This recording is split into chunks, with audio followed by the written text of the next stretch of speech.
Chapter 5. Life in the Attic.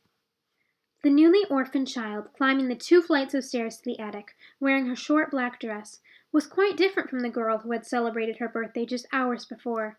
Sara felt as if she were walking away and leaving far behind the world in which that other child, who no longer seemed herself, had lived.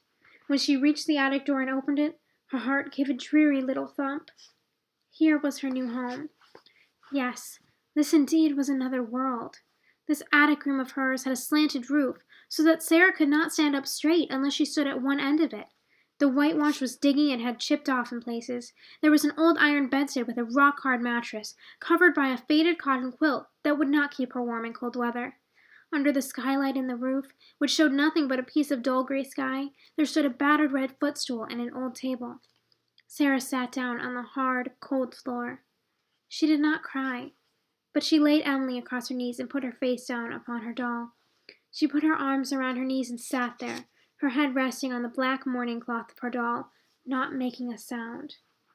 Becky found her huddled that way late in the evening, when she came up with pieces of her own dinner for Sara, scraps she had hidden in the pocket underneath her dress. The change in Sara's life was made all at once.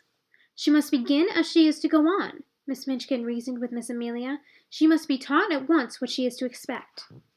You will begin your new duties this morning, Sara, Miss Minchin instructed the following morning at breakfast. You will take your seat with the younger children at the small table. You must keep them quiet, and you must see that they behave well. It is especially important that they not waste food. In the future, you must come down earlier to set the table, and get a towel. Lottie has spilled her tea.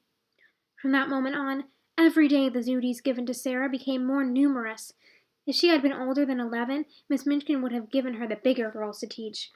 That way, the headmistress would have replaced a paid instructress with Sara, and she would have forced Sara to work for nothing. This would have saved money on salary. However, as long as Sara remained and looked like a child, she could not be put in charge of the schoolroom. Instead, she would become a sort of superior errand girl and unpaid maid of all work.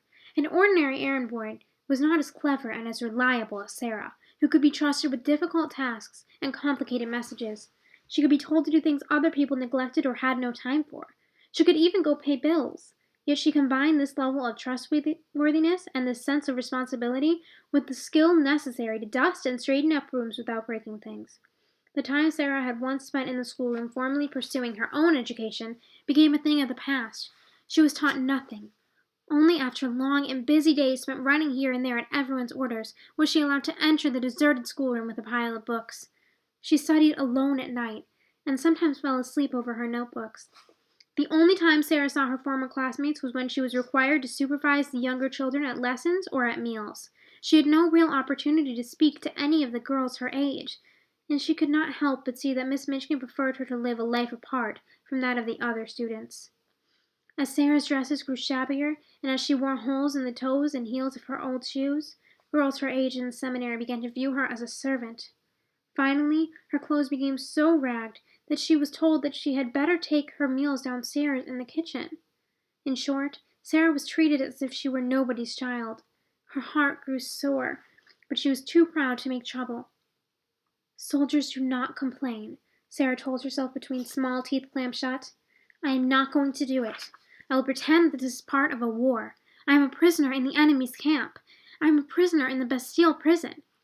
Nevertheless, there were hours when her child's heart seemed ready to break from loneliness and fatigue. Sara's heart might indeed have broken were it not for the presence of 3 people in her life. First, there was Becky, who lived next door, a fellow prisoner in what Sara thought of as the infamous French prison, the Bastille. Then there was Ermengarde, who began sneaking up to Sara's attic room at night after everyone fell asleep to keep her company. Finally, there was Lottie, who found her way up to Sara's attic room one afternoon and almost burst out crying at the ugliness of Sara's new home. Sara! Lottie cried, aghast. Mama, Sara!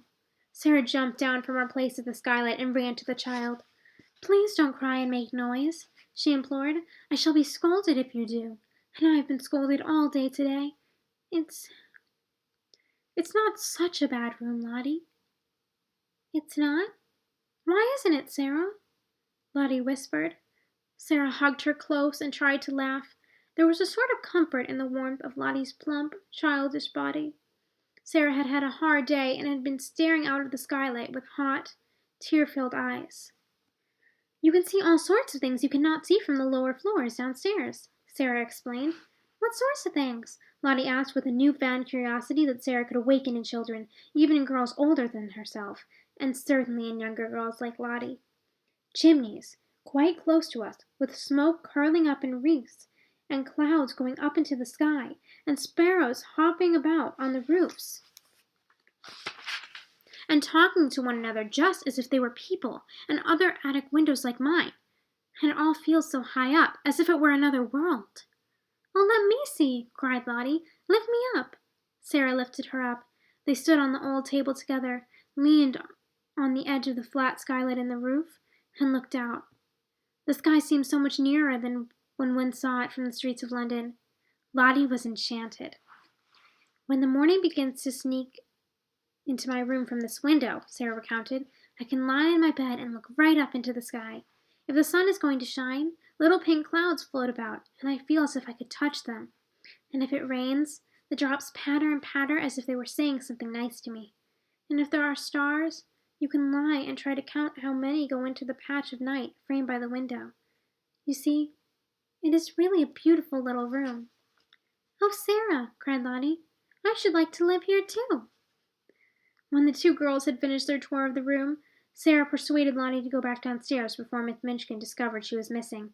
After sending Lottie on her way, Sara stood in the middle of her attic room and looked around her again.